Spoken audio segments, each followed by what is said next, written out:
Hello, good day.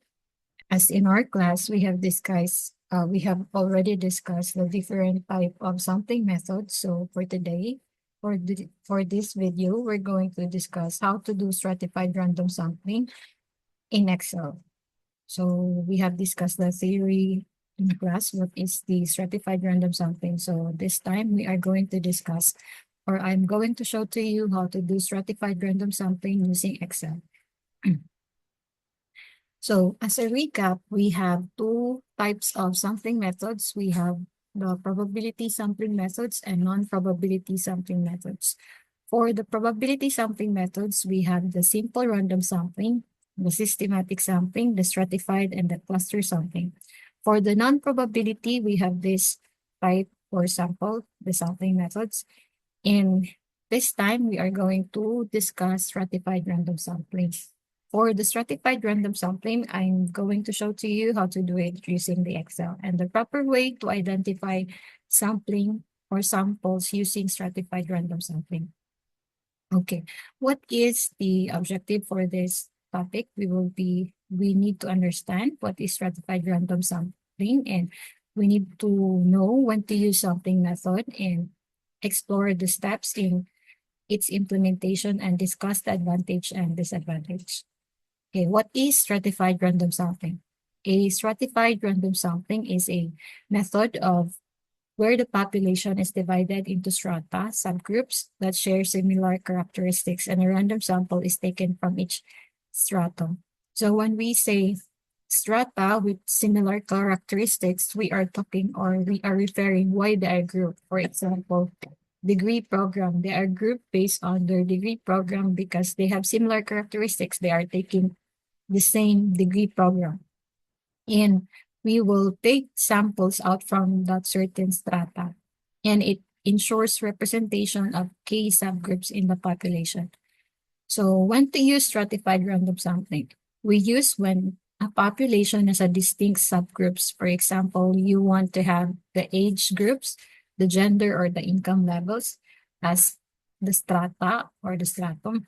And when you want to ensure proportional representation in your sample, if you want everyone to be heard, then you will use the stratified random sampling. And then when subgroups might have different behavior or characteristic relevant to the study. And always remember that the subgroups should have a significant relationship or significant implication to your topic or to your study. Okay, steps in stratified random sampling. First is we need to define the population. We need to clearly identify the target population. So usually in our class, our target population are only the students here in our campus, and we need to divide it into strata. We need to group the population into not overlapping subgroups based on specific criteria.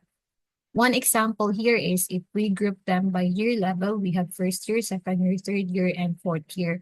Based on their, you need to have a distinct. So, and they should not be overlapping. Or we could have the degree program as a group or as a strata. So the third steps is we need to determine the sample size for each stratum, and we need to decide the number of samples from each stratum. So here I will be showing to you how to do it using the Excel. We could have the proportional or the equal. Then we need to randomly select sample using random sampling methods within each stratum. When we say random, we will be using a random generator. You can use the random tables, the calculator, or the Excel. And we need to combine the samples to integrate the samples from all the strata for analysis. Okay, example, we have a certain topic scenario that you want to have the college students' opinion about campus facilities. So you want to assess the perception of the students based on our campus facilities. So we will have the strata. We want to get from year level, we have the freshmen, sophomores, juniors, and seniors, where we usually know as first year, second year, third year, and fourth year. So the first step is we need to divide it into groups based on year level. That's why we have here, and we need to select them randomly from each group. So afterwards, We could choose here proportional stratified sampling. So here we will be having a proportional stratified sampling. Later, I will let you see how to do it. And you could also have the equal stratified sampling. So you just divide the number of samples, and regardless of the population of each strata, you select equal number. For example, even though the first year has 100 population and also the second year have 150, but then again, you are implementing the equal stratified sampling, so you will be dividing it equally. So you will get 50 and 50 from each year level. But in this video, I'm going to show to you how to do proportional stratified sampling using the Excel. Okay. So what is the advantages? So these are the advantages. It improves representatives of the sample. It reduces sampling bias. It increases statistical precision compared to simple random sampling. And then, however, it requires detailed knowledge of the population. Stratification process can be time consuming because we need to have a prior knowledge about the population, and it is maybe challenging to determine appropriate strata. So we have here a it's already detailed.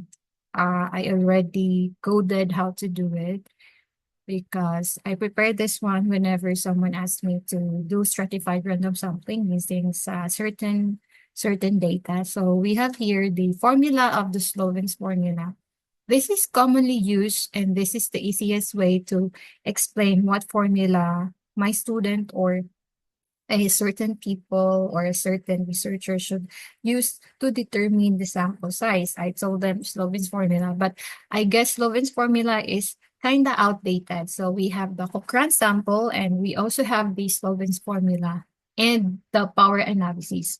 The good thing about Sloven's formula, because it is just easy, and um, we could immediately identify the given. So that's why it's easy for the neophyte researcher to use Sloven's formula and to understand that we need to compute sample size in order to determine a representative number of samples in a certain social research. Okay, so we have here n, and the small n represent the sample size, and we have here the big N represent the population. So this is the formula using the Excel. I have just coded this one. So the N should be the population, and here we also have here the N, that if we total everything, if we were going to input the N, oh, what's the N? Okay, N. And if we sum the first year to fourth year, we will have the total population. So this part should be the N, the total population. Then we have the margin of error. When we say margin of error, it is commonly used 0.05 as a margin of error. So it is also related to the confidence level. So if we have a margin of 0.05, margin of error of 0.05, our confidence level will be 95%. Then here, the margin of error raised to the power of 2, it's because of this formula. Then we have the this side, this term, we have the n raised to the power, multiplied by e raised to the power of 2. So this part is this one. And then we have the denominator, this part. Then we have this representing, then this one. Okay. And then this is the whole equation. We have n minus the divided by the denominator. So we will be able to compute the sample size using this one. So in order to identify the total population, we need to take up the how many are there in each year level. So I have here a sample of our department. Sorry for using it, just a name. So we have here the number of number of the students regardless of the year level. But in doing the stratified random sampling, we need to have the number by year level. So what we are going to do is to sort this one by year level. So just highlight everything. So if you highlight this one up to the last student, and then take note that the year level is in the is in the column L. So if it is in column L, you just click the sort. Here we have the data, and then we will sort it by the column. We have here the year level. So the column heading is year, so that's why we can have the smallest to largest. So meaning we will be the first rows will be the first year. So if you click OK, it will give you all the first year. And take note that it must be also sorted by alphabetically. So we will reduce the bias and we will ensure that probability sampling has been imposed in your sampling method. So uh, we will number it again. 1, 2, 3. So this numbering is the whole population. Okay. So the whole population is this is only BSAB. Okay. This is BSAB, a Bachelor of Science in Agribusiness, where I am teaching. So afterwards, we need to number by year level. So this one is 1, 2, all first year, or you can do the filter first year. Here we will first filter the first year, and then you number 1, 2 up to the last student. So the first year is, we have how many first year here? We have, okay, 125 first year. So we will put 125 to the first year. Okay, that's 125. So next is we will filter the second year.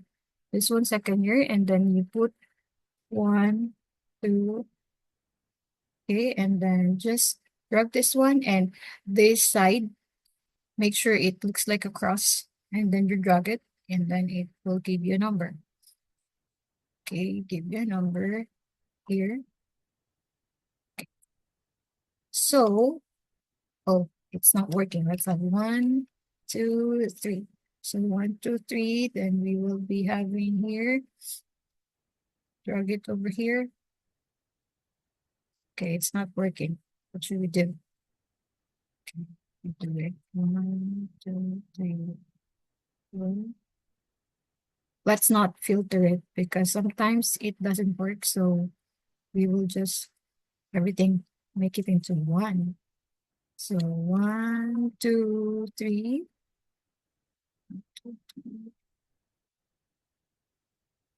Okay. You need to stop up to the first year only. So first year over here, we have the first year here. And then you start again for the second year. Second year. Just stop until all second year has been numbered.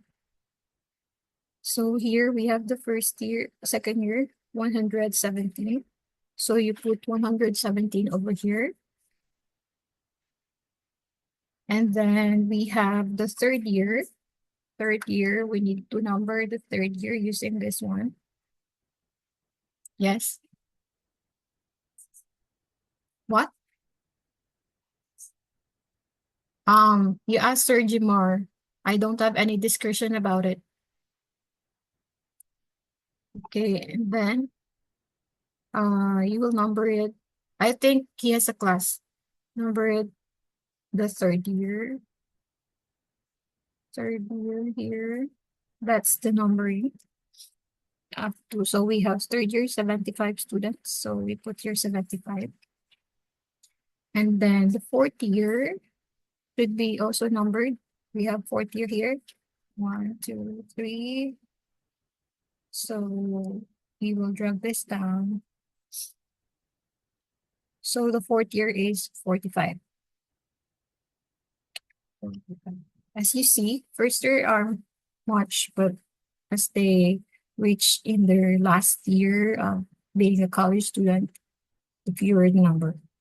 Okay, so we have 362 as a total population. So it means, okay, so n is also the total here. So that's why it was this one. So you have 362. So 362 is your total population for BSAB. So it's also here correct, BSAB, 362. Here we need to filter this one or view and freeze things here. So regardless of the section, because we are not interested of the section, we are interested on the year level. Now, let's check the formula. This one is given based on your margin of error. We also have discussed what is the margin of error. It talks about the central limit theorem that as the as the sample size increases, the margin of error decreases because it approaches normal distribution if we increase the sample size. Okay, so here we have the formula already. I will click so that you can see the formula. Look at this part. You can see the formula using this tab. And we have here 190. So take note that we should round up always in sampling because we want a margin of error at least 0.05.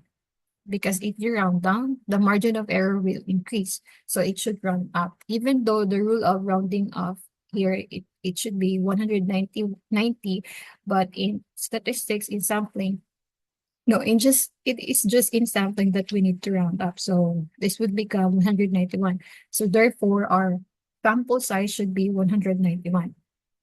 Okay, how do we allocate the 191 to the year level? First is we need to take the percentage of each strata from the population. That's why you can see here that we have a C13 here because we want to get the percentage of 125 over the 362.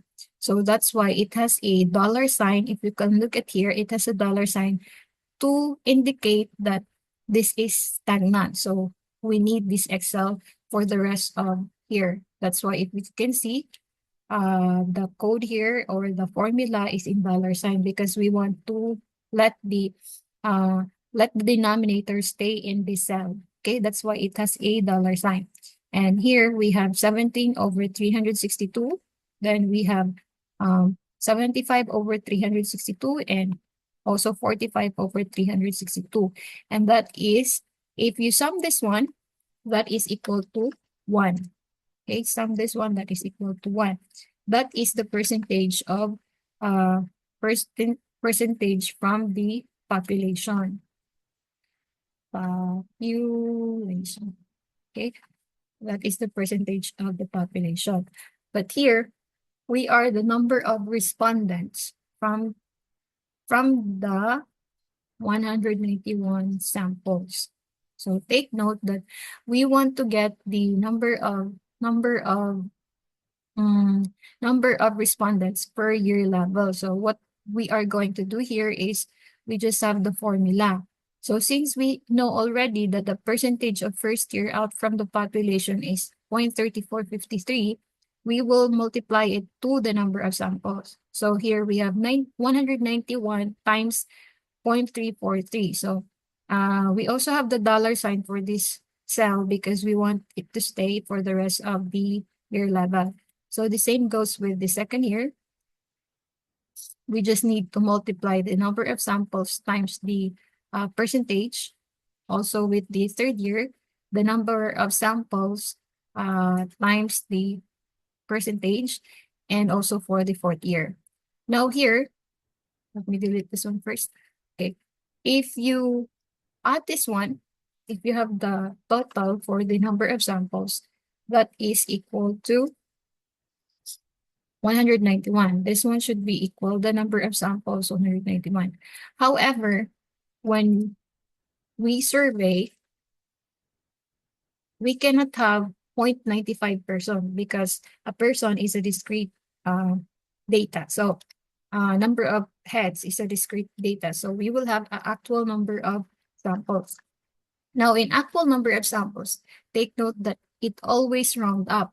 Why? Because we want a margin of error 0.05. As the central limit theorem, we want more samples to have a true, to arrive the true mean or true answer. So that's why, and even though we have 65 here, or if the answer here is 65.01 and then it should be round down, we need to always round up. So this becomes 66, and this becomes 62, and this become 40, this become 24. So always round up so that your margin of error will be at least 0.05. So here we sum everything and then have the total. Okay, so we have 192, and take note, we want a 66 respondents from the first year, 62 respondents from the first year, and um, um, 40 from the third year, and 24 from the fourth year. So this part should be, here we have the 192 as our number of, as our sample size, because we round up everything here. We could not have a round down. We could not round down because we are we are concerned with the margin of error. We need to have a margin of error 0.05. If we round down, we will be missing a number of samples, and that will raise our margin of error. So after here, we will be looking, or I will teach you how to find out the 66 respondents coming from the first year. So let's have here with our data, the profile, we have first year. In our first year, if we remember, we have 125 first year, but we only need 66 respondents from the first year. So how do we identify the 66 respondents from first year? So that's easy. We will have to have your year level, and this one should be attached in your appendices once you will submit your manuscript. Then we have your number, and then we have random number, then name. Okay. So first, let's have the um let's have the year level. First year. Okay.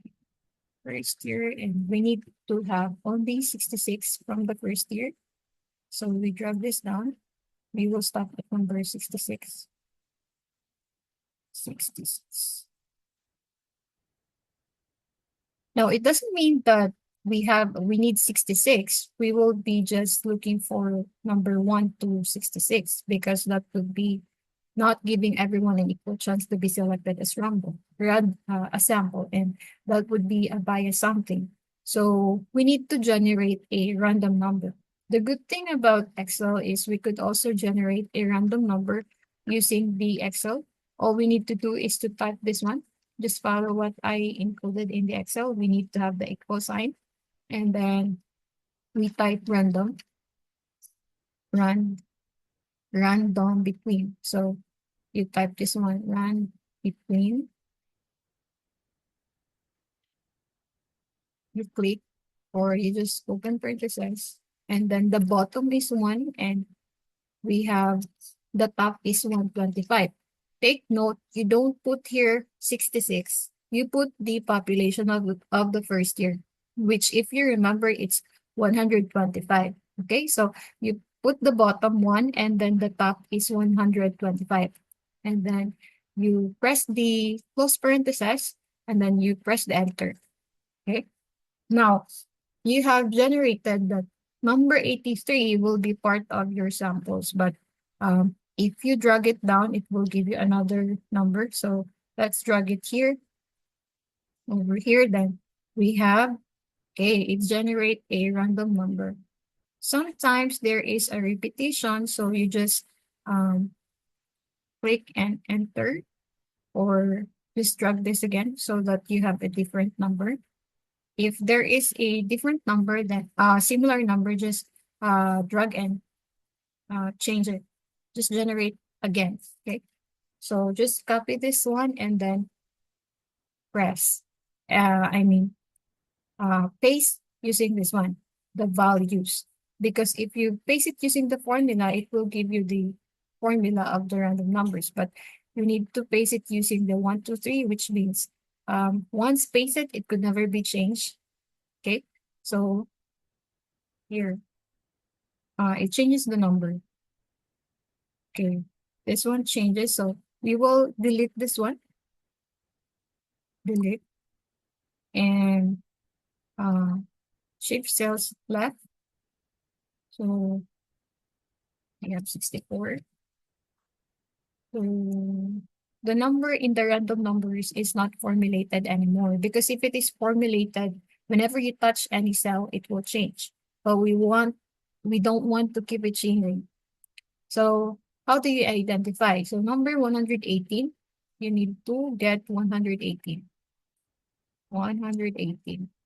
So 118 in first year is Torres Cedri Antonio. So you copy this one and paste it over here. Okay. So your respondent, first respondent is random number 118, and in first year, the random number 118 is Torres Cedri.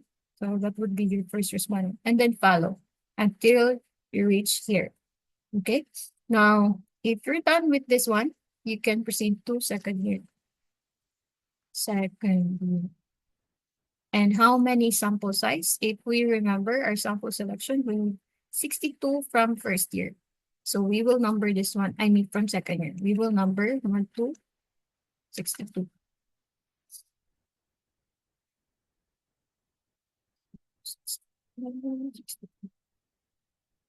And then second year, less than 1. And then we will have the random numbers again.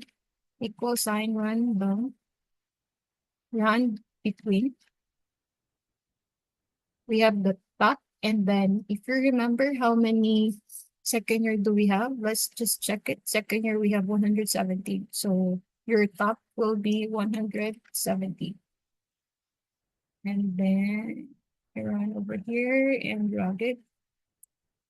So you have the random numbers for the second year, but it is formulated, so you need to copy and paste it using the values only. This one is the values only. And then just delete the one that is formulated, because if you don't delete that one, it keeps on generating a random number. So shift cells to the left. So this one is not generated. Now you will go to second year, and that is, you need to look for number 73. So number 73 for second year is, let's find out, 73, 73. Laura Antoinette Umako. So you copy and paste this one. Copy and paste. Okay. So this would be your first respondent for the first year. And then up to you finish. And then repeat for the third year and for the fourth year. So take note that this sample, we call this sampling, you need to paste that one in the appendices. Okay. And this would be part of your manuscript. So also, I want you to appreciate that random people and random sample are two different things. So when you say random, our sampling technique was random sampling. But then again, you did not do any randomization. You don't have the sampling frame. The sampling frame is the list of the students. This one, we have the comprehensive list of students. These are the sampling frame, which means you need to have the list of all the possible respondents of your study. If you don't have that one, you cannot do random sample. Okay. And then if random people are just the one who you look, you go, random people are those you have met. You just met randomly and you just take a survey. So that's not a random sample. Okay. So I hope you have learned something today, and don't forget to like and subscribe, and see you in our next class. Bye.